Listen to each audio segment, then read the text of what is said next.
Communicating when you're the leader is hard because you're focusing on the outcomes and not on the process.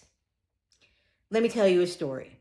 I had a client who was the head of a large department in a very complex firm. And he had a clear vision. He knew that all of the teams that support his department could get to the launch of this new product, and that new product was going to help a ton of people. He kept talking about that end state, about what's going to happen when we get this product in the market and we can help all these people. But what he kept forgetting was how hard the process was to get there.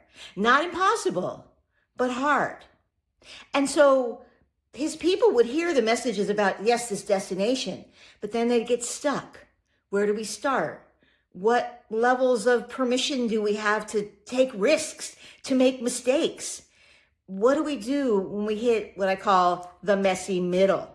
Because every complex project, every big idea, every big aspiration, you are always going to hit the messy middle.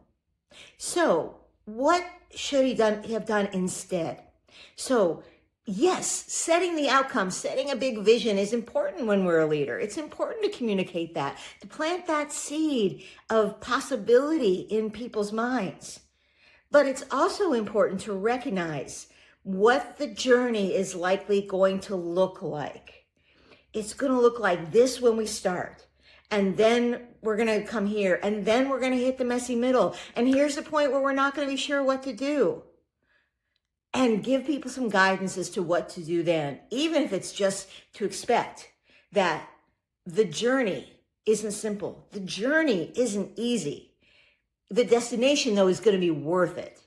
And that's the important points that you need to make sure you're communicating as a leader, not just the outcome, but the process along the way and how you want people to think, feel, and do when they're in those stages of the process. If you need help with your leadership communication, I'm Coach Darcy Eikenberg. I'd love to talk to you more. Bye for now.